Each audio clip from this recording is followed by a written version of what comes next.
अस्सलाम वालेकुम नाज़रीन, चलेंगे साउथ अफ्रीका। मैडम होंगी हमारे साथ आजकल, क्योंकि हमारे प्रोग्राम जो इंटरनेशनल हालात हैं उस पर बहुत ज़्यादा जा रहे हैं, मगर पाकिस्तान के मतलब भी प्रोग्राम चलने चाहिए। मैडम से पूछेंगे कि वो क्या देख रही पाकिस्तान के हालात को। जी। अस्सलाम वालेकुम। वालेकुम सलाम। सब सुनने वालों को मेरा सलाम।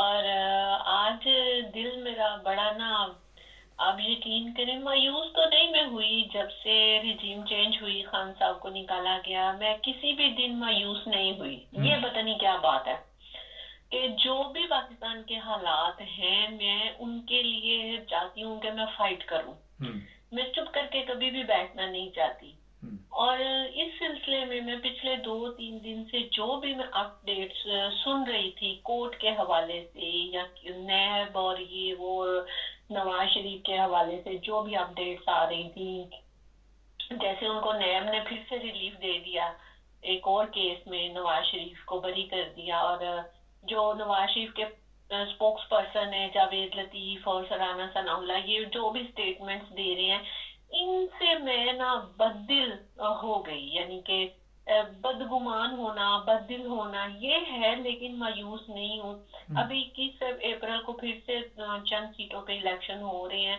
तो मैं ये बात करना चाहती हूँ, आपके प्रोग्राम की वसात से मैं ये मैसेज देना चाहती हूँ कि देखें, जो पाकिस्तान में जो भी सोशल मीडिया चल रहा है, हम्म। बैन तो है वहां पर, जो सही खबरें हैं वो तो कोई भी चैनल नहीं दिखा रहा, लेकिन जो मीडिया इस वक्त पाकिस्तान में काम कर रहा है, जिसको अलाउ है काम करना, वो अवाम के अंदर मायूसी, बददिली इतनी फैला रहा है। और पीटीआई से मुतल्लिक जो गलत बातें हैं ना, वो इस कदर फैलाई जा रही हैं कि जो आम अवाम जो सुनने वाली है, उस वो एक हद तक मायूस हो गई है इस सिस्टम से। हम्म। और वो खान साहब से भी उनको मायूस करने की कोशिश की जा रही है कि, और गलत मलत जो बयानात हैं वो इतने आ रहे हैं कि मैं अपनी फैमिली से जब भी पॉलिटिक्स पे बात करती हूँ तो वो मुझे बताती हैं कि ये रूमर चल रहे हैं, ये चल रहे हैं, ये चल रहे हैं। तो मैं उनको कहती हूँ कि आप किसी भी बात के ऊपर यकीन ना करें, हम्म। क्योंकि खान साहब जब तक जेल के अंदर हैं, ये हुकूमत चलेगी। हम्म। जिस दिन खान साहब हुकूमत से, ये जेल से बाहर आ गए, ये हुकूमत 1 मिनट भी नहीं ठहर सकेगी। हम्म। आप मेरी ये बात याद रखिएगा। खान साहब को जेल में रखना इस हुकूमत की अवलीन तरजीह है कि वो यही काम करें कि वो किसी न किसी तरीके से खान साहब को बाहर ना आने दें। हम्म। और इस सिलसिले में वो अवाम में भी इतनी मायूसी फैला रहे हैं और इतनी गलत बातें। अब शेर अफजल मरवत ने जिस तरह फ्रंट पे आके खेला, केपीके में जिस तरह अवाम को मोटिवेट किया, उनको मोटिवेट करना एक बहुत अलग बात है, घरों से निकालना एक टोटली अलग बात है। हम्म।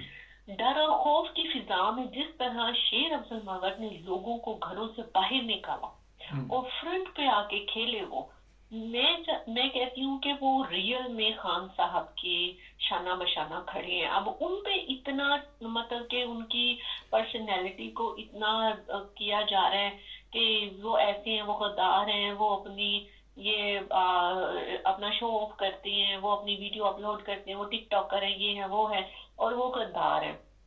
और उनके बारे में बहुत से गलत बयान दिए जा रहे हैं। लेकिन अगर आप देखा जाए तो आज तक कौन सा ऐसा जो सीनियर लीडरशिप है वो पंजाब में निकली है? हम्म। हम आदर को देख लें, वो भी गायब है, मोनर सिलाई है, वो भी गायब है। यानी वो उन्होंने अपने आप को अंडरग्राउंड किया हुआ। मेरे नजर में ये अच्छा किया हुआ है, क्योंकि गलत मुकदमात या सही मुकदमात बना के उनको जिस तरह से अजियत दी जानी थी उससे वो बचे हुए हैं। आप देखें, सरफराज चीमा की हालत देखी है आपने? हम्म। वो पंजाब का गवर्नर था और आपने उसकी हालत देखी है? तरस आता है देख के, इतने इतने लंबे बाल और सफेद बाल, हम्म। दाढ़ी के भी और सर के भी। और पता नहीं 100 साल का वो बूढ़ा लग रहा है और मरीज भी लग रहा है, उसको लाश की भी सहूलत मुयसर नहीं दी गई। यानी कि जितना टॉर्चर किया गया है पीटीआई के ऊपर, उसकी वर्कर्स के ऊपर, जिनको ये बर्गर बच्चे कहते थे, ये कहते थे, वो कहते थे, ये भी टिकटॉकर है, ये हट जाएंगे पीछे, इतना जुल्म नहीं सह सकेंगे, डंडे नहीं सह सकेंगे, वो तो इतना टॉर्चर सहा। और आज भी वो जमात खड़ी है और आज भी उसकी पॉपुलैरिटी میرے نزدیک 80 to 85% اس کی پاپولیرٹی ہے. تو میرا یہ جو پیغام ہے پاکستانی عوام کے لیے، جو بھی یہ میری باتیں سن رہا ہے وہ کبھی بھی مایوس اور بددل نہ ہو، اور جو سینئر لیڈرشپ فرنٹ پہ آگے خان صاحب کا پیغام ہم تک پہنچا رہی ہے، اور جو نہیں بھی پہنچا رہے ان کے بارے میں اپنے ذہنوں میں غلط رائے قائم مت کریں. ایک تو میری یہ بات تھی. چند منٹ جی ذرا مختصر کریں جی. دوسری بات میں یہ کہنا چاہتی ہوں کہ دیکھیے پاکستان پہ جو اوپر کے درجے پہ جو حکمران ہیں، جو اداروں میں بیٹھے ہوئے ہیں، جو سول بیوروکریسی ہے اور جو اسٹیبلشمنٹ ہے ہماری، سادہ لفظوں میں آپ یہ بھی کہہ سکتے ہیں جو ڈاکو بیٹھے ہوئے ہیں، مختصر یہ بھی کہہ سکتی ہیں. جی آپ کہہ سکتے ہیں، لیکن یہ تھوڑا سا ایک ہوتا ہے، وہ کہتے ہیں ڈپلومیسی ہوتی ہے کہ آپ بات بھی کر دیں اور اگلا بندہ سمجھ بھی جائے. پالیٹکس میں تھوڑا سا ایسے ہوتا ہے. جو ہمارے طاقتور ادارے ہیں، آپ یہ کہہ لیں سیدھی بات، جو ہمارے طاقتور ادارے ہیں ان میں جو لوگ بیٹھے ہوئے ہیں، آپ ان کو دیکھیں، وہ سالہ سال سے بیٹھے ہوئے ہیں، ان کی باریاں لگی ہوئی ہیں. ٹھیک ہے، 5 سال اس کے 5 سال اس کے.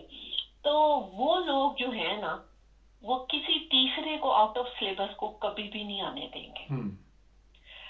یہ میں بات کرنا چاہتی ہوں، اور میں نے یہی نتیجہ اخذ کیا ہے 2-3 دن میں، جو میں نے اپڈیٹس سنی ہے، کہ کوئی بھی ادارہ، کوئی بھی سیاسی پارٹی پی ٹی آئی کو آگے نہیں آنے دے گی، اور ان کو ایسے ہی سمیش کیا جائے گا کہ یہ ختم ہو جائے، لیکن وہ ختم نہیں ہوگی. صرف اگر کوئی بھی پی ٹی آئی کے ورکر جو ہیں وہ خان صاحب کو اگر اقتدار میں دیکھنا چاہتے ہیں، تو میرا مشورہ، میری رائے ان کو یہ ہے کہ جو پنجاب ہے، آپ ان کو جگائیں، پنجاب کے لوگوں کو جگائیں، پنجاب کے لوگوں کو آپ باہر نکالیں. وہ موٹیویٹ ہے، پنجاب کے لوگ موٹیویٹ ہیں، لیکن آپ نے ان کو گھروں سے باہر نکالنا ہے. جس دن پنجاب گھر سے باہر نکل آیا، اس دن خان صاحب جیل سے باہر آئیں گے اور یہ حکومت اپنے گھر جائے گی. ٹھیک. اچھا 2 سوال ہیں، لیکن ٹائم بھی کم ہے. یہ بتائیے کہ آصفہ بھٹو نے بھی حلف لے لیا، دوسرے بھی آگے سب 2-3 فیملی ہیں جنہوں نے پاکستان کو اس وقت کنٹرول کیا ہوا. اس لیے میں نے ڈاکو کہا تھا کہ آج یہ نہیں کہ میں کہہ رہا ہوں، مختلف ممالک میں بھی پڑھایا جا رہا ہے. ہالینڈ میں زرداری کے متعلق پڑھایا جا رہا ہے، یہ کینیڈا میں نواز شریف کے متعلق پڑھایا جا رہا ہے. تو یہ بتائیے کہ ان ڈاکوؤں سے چھٹکارا حاصل کرنا اتنا آسان ہے کہ آپ نے 2-3 دن میں یہ سب کچھ سوچ لیا؟ میں نے جی بالکل، ان ڈاکوؤں سے جو ابھی تک ان ڈاکوؤں کا جو حشر ہوا ہے، یہ کس نے کیا ہے؟ یہ عوام نے کی ہے. اللہ تعالیٰ بھی چاہتا ہے کہ اب ان کے پول کھل جائیں. اس لیے اللہ نے ان کی جو لوگوں کے دلوں میں ان کی نفرت ڈال دی ہے، ان کے پول کھول دیے. سامنے اتنے عرصے سے یہ چھپے ہوئے تھے، ہمیں کچھ پتہ نہیں چلتا تھا کہ اندر کھاتے کیا چل رہا ہے.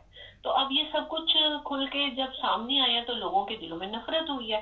تو اس لیے عوام جو ہے نا، صرف عوام اس طاقتور مافیا، میں اس کو مافیا کہوں گی، اس طاقتور مافیا سے صرف عوام ہے جو چھٹکارا دلا سکتی ہے عوام کو. رائٹ؟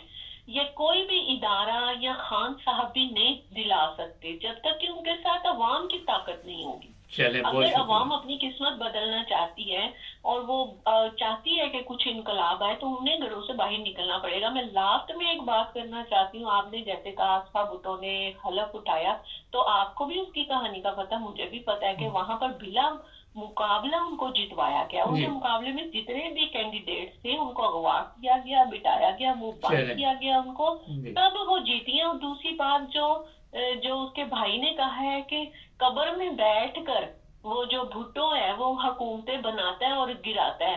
ان کی ذہنیت یہ ہے. آپ دیکھیں، اب ہم ان سے اپنے مستقبل کو جوڑ لیں، یہ ہمارے لیے کیا سوچیں گے؟ جو قبر میں جس کو پھانسی ہو گئی تھی، جو کہ مر گیا ہے، اس دنیا سے چلا گیا، وہ کہتے ہیں وہ بنا رہے حکومتیں اور وہ گرا رہے. بہت شکریہ ناظرین. شروع میں ایک بات انہوں نے کہی کہ یہ مایوس نہیں ہوئی، اور میں بھی بڑا خوش ہوں کہ دیکھیں जब से मैंने प्रोग्राम ये शुरू किए ये हमेशा